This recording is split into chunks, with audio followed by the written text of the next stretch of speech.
Hello, everybody. It seems like we're having some technical difficulties with Jim here on Spring Fever. Hopefully, we'll be back soon. Yeah, I left you alone, Eric. I misclicked a button. I handled that like a professional. I hopped right in. I bet you did. Tell I've been doing this for a while now, Jimbo. Uncle Rico last year would have been like, and I was like, have some technical difficulties. Jim will be for. I was like, I was full blown. Probably the most professional thing I have done all day today was right there, my friend. You've been in the fucking game for a minute, Eric. Anyway, this is Spring Fever, brought to you by Royal Retros, the best one-stop shop for all your merch gear. They got some great stuff over there, and when you do go over there, make sure you use promo code SPRINGFEVER, all one word, all caps, for 10% off at checkout. Eric, the CFL is winding down. The X League is winding up. The merger talks have lulled for a little bit. I believe we're in sort of like a waiting period. I don't expect anything major between the XFL and USFL merger until probably like mid-November. Mm-hmm. But we did get some stuff. We're going to start off the show talking about what we got. The XFL filed copyright for the UFL and United Football League, which for those of you who might remember, it was a little before my time when I really started getting into all these leagues as just as an outside. But the United Football League, I think, was in 2010? Off the top of my head. How do you feel about that name? So both the new ones so the USFL, I'm surprised the USFL didn't copyright for that, but the USFL copyright for NSFL, National Spring Football League, or whatever the hell people want to call it. I think they only copyrighted NSFL. They didn't say any, like, what the actual acronym stood for. NSFL or UFL or anything like that. I'm interested to see how it works, because the UFL is something that's going on right now. Mm-hmm. There is a UFL out there right now called the United Football League. But there was also the United Football League that ran from 2000 to 2012. Yeah. Sorry, 2009 to 2012. My bad. I'm not a huge fan. Like, I don't hate it as just a name, just flat out. Like, if there was just a league called the UFL that came out of nowhere, that sprouted up, I think I'd be fine with it. I think I'd be cool with it.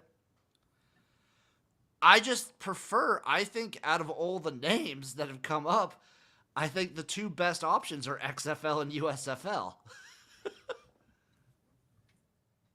I would wish that they would just keep it with one, if that makes sense. Yeah, I get, like, I would also, if that's the case, I'd rather go one, or, like, I'd rather either them pick XFL or pick USFL. Yeah.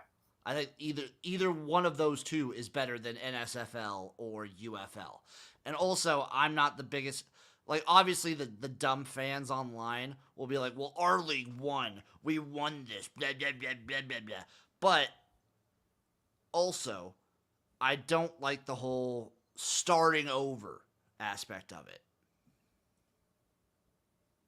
What do you mean the starting over? Like, all of a sudden, so we've had the USFL run for, it'd be going on year 3 now, the XFL going into year 2. All of a sudden, we're getting a new league instead. That's, again, a league that's in year 1. Instead of the continuity, you know? It's sort of like something it's new. You have the year 1 boost, potentially, but also it's like, oh, it's a new league. It's not something that's been here that we kind of already understand. Okay. Let me ask you this, dude. Let me ask you this. Ask away. Big picture, is this good or bad? I think overall, so my take on it, it's either the best thing for spring football or the worst thing. I don't believe there's any in between here. Either this consolidates the talent and allows both leagues' resources to kind of combine and pool and create something sustainable and exciting, and takes the best aspects of both the XFL and USFL and makes a very great product, or it doesn't work and then spring football is just dead. Like, if this doesn't work, it's dead. What do you So, think is going to happen? Gun to your head. gun to my head, I think it's going to be a hub model. I think it's going to be very similar to what we saw this last year from the USFL. Just maybe adding a couple more hubs and maybe a few more teams. It's going to add probably like 4 or 5 more teams. And I'm wondering what they're going to do for pricing. And I think it's going to be a TV deal mostly with Fox. I think Fox is going to be the main TV partner on it. I don't believe ESPN is going to have much to do with it anymore. And it sounds like NBC's dipping out too. So this is going to be a big Fox push, Fox product. I think Fox is going to be the big backer. Maybe they try and get into streaming somewhere. I don't believe so. But I think this is going to be a consolidated USFL looking product, potentially with like some more XFL rules. Okay. Well, is that good or bad? I think it's a good thing. I mean, I like the differences in both leagues. I liked how each league had its own thing. I like the vibes of each league differently. That's a big thing that I'm going to be looking for. What are the vibes going to be like for this league? I think it's a good thing. I think this is a good thing for spring football. I'm trying to will it into existence because if it doesn't work, it's done. So it's done. It's done. I legitimately think like if this fails, I think at least for like a decade, like 2 decades plus, no spring leagues. Oh, 100%, dude. I mean, like you're not going to see one until like 2050. If this fails, 100% done. Oh yeah, done. And maybe that'll be the rise of Arena League Gym. Arena League Gym down from the ashes. Dude, the AFL starts next year. Arena Football League's back. It's back, baby. Arena Football League's back. I'll just get really into the Indoor Football League. Since now that I found that I could bet on them. I mean, I'll tell you what, Jimbo. How can I word this? I'm going to give you a compliment. I'm going to give you a compliment. I probably wouldn't have been as knee deep in this stuff as I would have if not for you, and I made some money, and I thank you for that. I appreciate that. I was going to ask you, Eric, as somewhat, you're kind of like the outsider of the show. You're not as in the trenches of the spring football world as I am. What are your thoughts on this merger so far? To me, I just think it's a way of them trying to make as much money as they can. I also agree with that. I think the XFL was a little bit, they looked at the bottom line. They thought they were going to make money right away. They didn't know they're going to be that far in the red.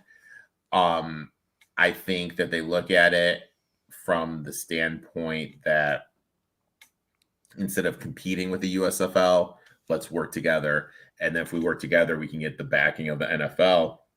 And let's face it, at the end of the day, if you get the backing from the NFL, you're fucking golden. You are fucking golden. If they get the NFL to sign off on this, it's going to be insane what they're able to do. Oh, yeah. That would be best for the longevity of spring football. Yep. As much as I will decry it, it is probably best for the longevity of the league and the survival of spring football. But Eric, there's other football to talk about that's not XFL or USFL related, and that is CFL. There's only 2 weeks left of CFL action. But before we look forward, we must look back. The BC Lions defeated the Hamilton Tiger Cats 33-30 on Friday night. Hamilton is doing the thing where they kind of like get back hot in time for the playoffs, I think. Also, BC on the road again is always. They're doing Hamilton things, dude. Hamilton's doing Hamilton things, dude. I still don't trust them. I mean, would it surprise me if the Eastern Finals ended up Toronto and Hamilton? No, it would not. And honestly, it probably will. It very well could. They got Bo Levi Mitchell back. They're giving him some reps. I don't know. This Hamilton team's it's catching a gleam in my eye, if you know what I mean. It's catching a gleam in your eye. I look at this Hamilton team every single year around this time. I'm like, you know what? This team could shake some things up. And you just keep on getting disappointed. I'm going to get disappointed again. Speaking of which, Game 2, Rough Riders 19, Stampeders 26. This shakes things up a little bit in the West, Eric, because now when we get into the playoff scenarios, we'll discuss it. But basically, if one of these teams wins and the other loses this week, forget about it. Forget about it. Yeah, like if Saskatchewan wins and Calgary loses, Saskatchewan's in. Same vice versa. If Calgary wins, Saskatchewan loses, Calgary's in. I don't know what happens if they both lose. I don't know what happens. Because if they both lose, Saskatchewan doesn't play in week 21.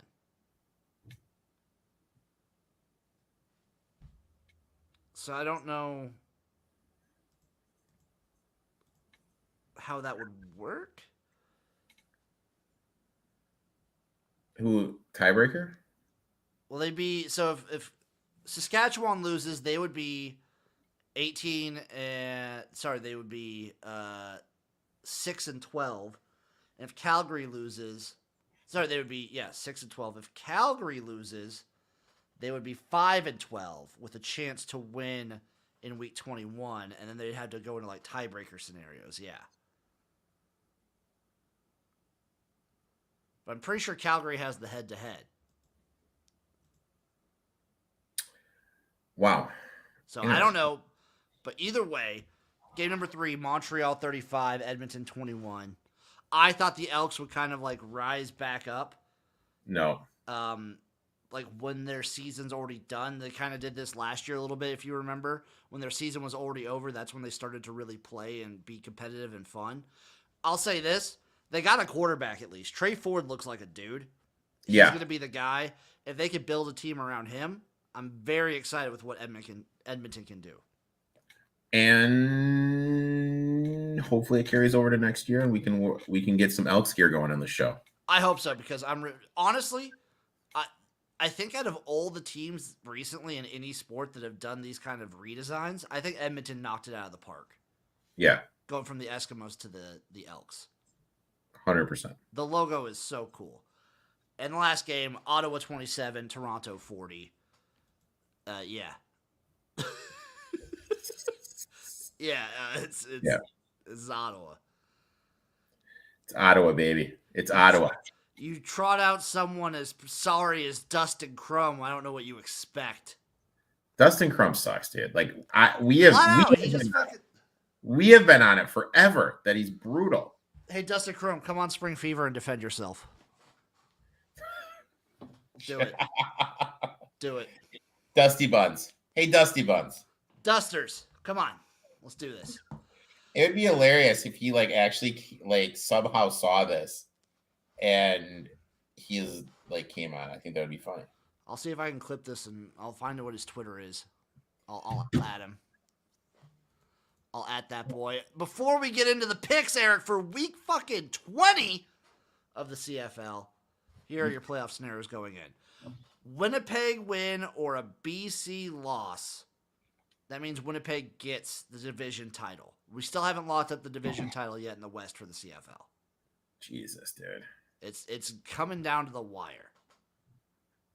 But basically, if Winnipeg wins or BC loses, then Winnipeg's at top, BC is second, and then either Calgary or Saskatchewan is third. We're just trying to figure that out right now. And obviously, like I said before, Calgary wins, Saskatchewan loses, Calgary's in the playoffs. Saskatchewan wins and Calgary loses, Saskatchewan's in the playoffs. The East is already set. I believe... Nope, everything's already set. So it is Toronto with the division title. They get the bye. Montreal is at home. Hamilton's traveling. We're going to be all over Hamilton. We're going to hate our lives. I'm not going to be all over Hamilton, Eric, because Hamilton's not a good team. I'm probably not going to bet that game if I'm being perfectly honest. Those two teams are very competitive. But let's get into the picks for week 20, Eric. Friday. We start with Friday. The Calgary Stampeders take on the BC Lions. BC's at home. Both these teams really want to win this game. BC is laying 8.5 at home with an over-under of 49.5, plus 350 on the money line for the Stamps. Eric, I don't know what to do in this one, if I'm being honest with you. I'll take the first half under. See, I did that last week against Calgary and Saskatchewan. Didn't work out for me. Yeah, I'm just gonna do it this year. I'm going to go the over 49.5. I'm going to just play the over in this game. Argos, Rough Riders. Rough Riders need to win, especially if Calgary wins. That kind of shapes things up a little bit. Toronto is still cruising, but they're still demolishing everybody. Jim, I hate to interrupt you. FIU just tied it up in OT. They have a chance to go for the win or to extend it. I say they should go for the win. I don't know about you, Jim, but that's what I would. That's what I would do. Always go for the win, especially if you're the underdog. Argos, Rough Riders. Argos are -9 on the road, over under a 50.5, plus 350 on the money line for the Rough Riders. Now, how much of the Argos going to show? Dude, I don't know. They haven't really been showing much these other games, but they still steamroll these bad teams. The Argos are still definitely a good team. I don't want anything to do with this game. Yeah, neither do I. Last game is Elks Bombers. Bombers -12, over under 50, plus 530 on the money line for the Elks. The Bombers also really wanting to win this one because of I remember what happened last. Remember what happened last game? Then they played in Winnipeg. Edmonton. Excuse me. They played in Edmonton, and it was close. Dude, the Elks were up like 4 scores. So what I'm going to do for this one and what I recommend people do for this game in particular is wait for the Friday results. Don't bet this game till Saturday, because if BC loses, then Winnipeg's locked in. They got the first place spot. They're locked up. And then or even better, have the line on during the game. Yes. You know what I mean? Yes. So you can catch it. Yeah. Like if that line will shrink, I imagine, at least like maybe to -10. I concur. Maybe I'm gonna monitor this one. Like tomorrow on Thursday, I'm gonna monitor it, obviously Friday.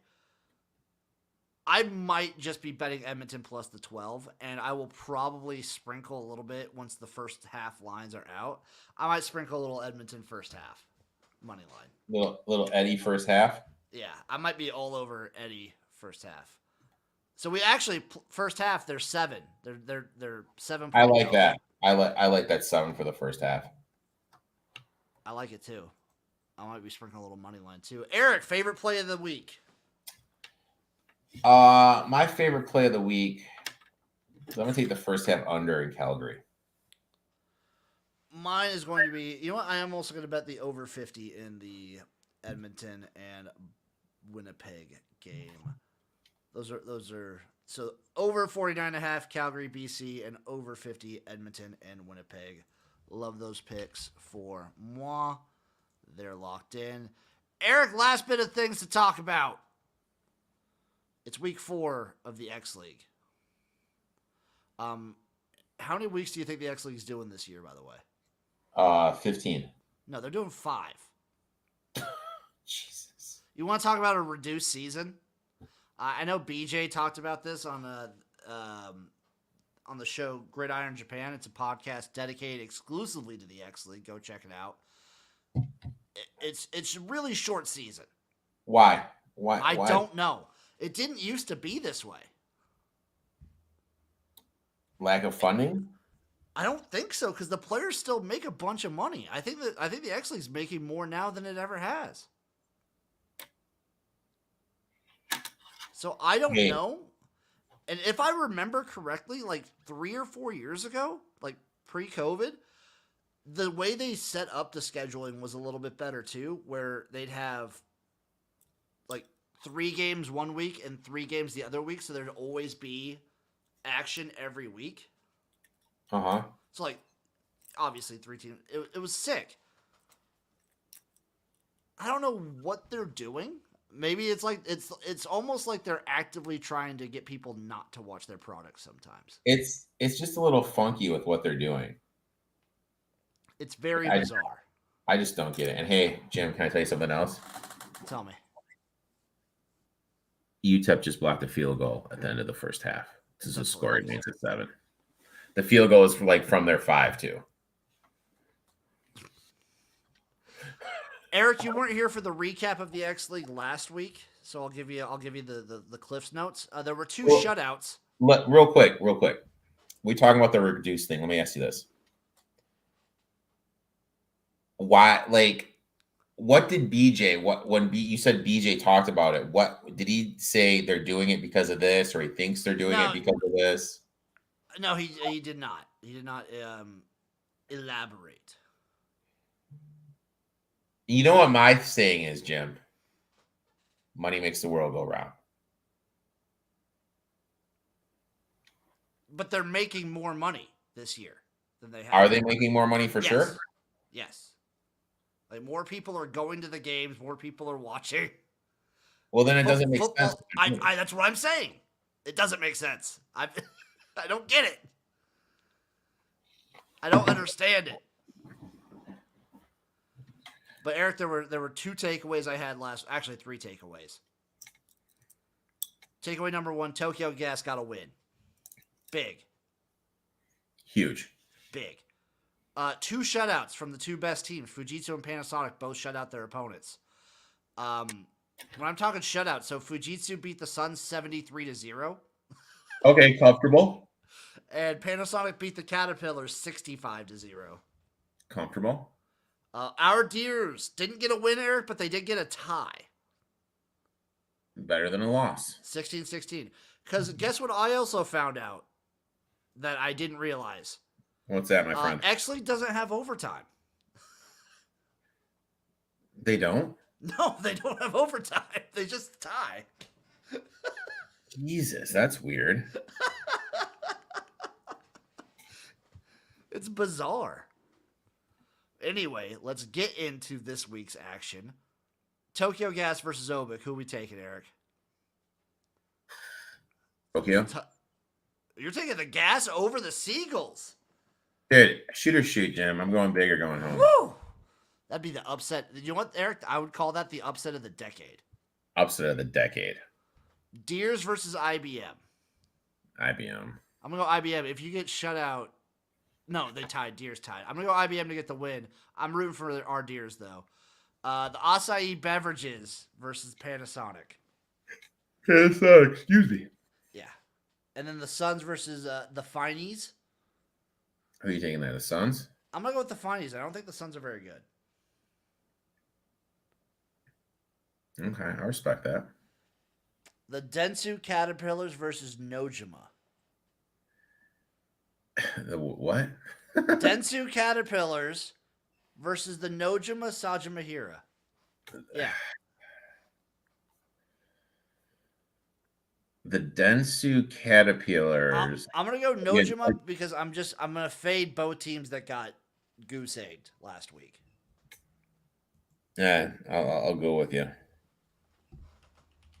Also last game, Acai Beer versus Fujitsu. Acai who? Acai Beer versus Fujitsu. Fujitsu. Yeah, I'm gonna go Fujitsu. All right, dude, I'm cheating, Jim. I'm looking at Flash Score and looking at team records right now while you say it. While you say stuff. That's cheating. Not cheating. That's not cheating. That's using resources. I'm cheating. It's not cheating, Eric. Other than that, I got nothing. So, I did have something I was going to ask you. Was it about the merger stuff? Because I know we're getting into like a lull period for the merger. But, yeah. Am I crazy to think that instead of going with established brands, you just do a complete, you said 8 teams? Is that what they said, or 12? We don't know.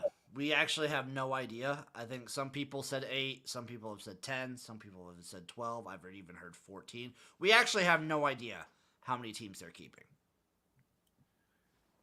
Would it be better if they just did it completely, just came up with 12 new teams? Maybe? You know what I mean? Fair, but then you're also like for the number of teams that already have established fan bases, that kind of fucks them. And they already have like your claws in those locations. Like I don't know if you're the XFL, obviously you don't want to give up DC and St. Louis and like the fan bases you've established with that. And if you're the USFL, you don't want to give up Birmingham, and I feel like Memphis did a decent job. So maybe certain teams you switch and change. What's your take on that? I think just completely. What's the good about going completely new? Because you're always going to have the which team won it. Yeah, but that's just like for internet fanboys to argue about. Nah, but it's always just going to be a thing. Everyone is going to be talking about it. I don't think it's going to be a fanboy thing. Obviously, my 2 cents, I look at it and like I'll be the first to admit, like I'm not knee deep in the spring game like you are. But the fact that the XFL reached out kind of tells me that they're the ones waving the white flag. That's fair, but also like the XFL has been reaching out to like they reached out to the CFL like before they even started. I think they've been trying to go for the merger aspect for a while. I don't know. Just you know me, Jim. Money makes the world go round. It's true, but also the USFL numbers were not what they expected this year. But I think the USFL makes more money overall. I don't. It's so hard to determine that because the USFL, unlike the XFL, isn't posting like their losses or anything like that. I don't know how we can find out what the USFL did and didn't make. USFL financials. Let's see. Like it was so much easier. I found it was so much easier to find that information about the XFL than it was the USFL. But I guess that's because the USFL is solely owned by Fox, so they can just do whatever.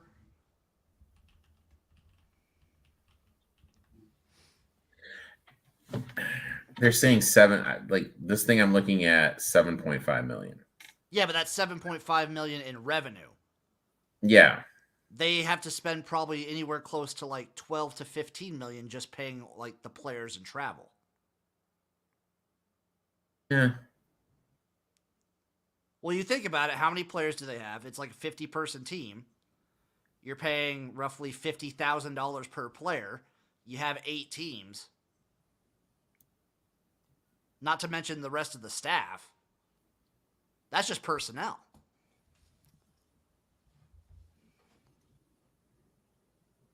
All right. So this is an interesting thing I found on Reddit. Okay.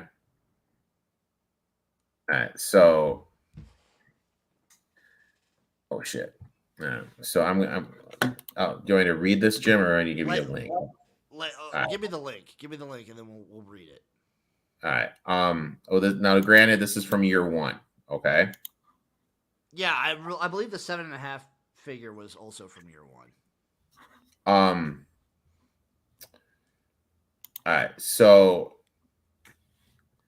the main revenue is TV ads. They are calculated based on estimate viewers on CPM, cost per thousand. They said in 2020, CPM was $19.45 for a 30 seconds cable ad. Last week, there are a total of 2.9 viewers between the 4 games. So if we estimate an average viewer watched 2 hours and there were 20 to 30 second ads per hour based on this, then we get the revenue per week, 2,900 views times 1,020 ads. I mean, this guy goes a pretty in-depth equations and said it would be about $4.5 million loss for year 1. Which, I mean, if that was the case. Is that calculating like all the expenses and everything? Yeah. I'm seeing the post. I don't see what he says about the expenses. All right. Cost was estimated at $30 million. Yeah, $30 million. That seems really cheap. I guess that's the hub model, but that seems really cheap. Because I guess like just player payment is almost 20 mil if they're paying Mhm. 50,000. Yeah. Well, I'm just saying, like that right there. If they lost 4.5 mil, you would think year two, it would be a little bit more. I guess you'd get a little bit more ROI, not You ROI, would but a think, little but bit more. also they Yeah, had less viewership in year 2. yeah, that's true. Viewership was down year 2. Yeah, that's true. So I don't That's know. true. It's just interesting. Like the whole thing to me is just, I I don't think know. I think both leagues have a lot to offer each other. Uh huh. Because the XFL obviously made more money from ticket sales than the USFL because the USFL was basically giving them away. And Hmm. like solely was TV. Yeah. And the USFL has a very great TV deal and a very lucrative partnership with Fox. The XFL has a great like fan base engagement, and the two established markets of the XFL in DC and St. Louis by themselves, I think would be a great get. Yeah. Yep. It's, I don't know. The whole thing's interesting, and like we can spitball ideas all night long. So I just if they my dream scenario, Eric, for the merger is just call it whatever. I don't give a fuck. Call it the NSFL, call it UFL, and just have a USFL conference and an XFL conference, and then boom. that would be pretty badass. That's my dream. That's just the dream right now. I'm trying to live it. I'm trying to live it right now. My Eric, is there dream, anything else you'd like to touch on before my we dream sign to get a off? date with Jennifer Love Hewitt. Still Jennifer Love Hewitt. Yeah. Mine's What's she Judy at? Dench. Really? Yeah, dude. Oh, elegant. Judy Dench. Yeah, I'd blow the dust off that bitch. I had to Google her, dude. Like, You know what I'm talking about. oh, Jim, dude. God bless you, man. Oh, dude, she would live another 20 years. Jennifer Love Hewitt. What's she up to now? Who knows? Anyway, that'll do it for this episode of Spring Fever. We'll see you guys all next week for another rousing episode, kind of ending off the CFL regular season. Toodaloo, everyone.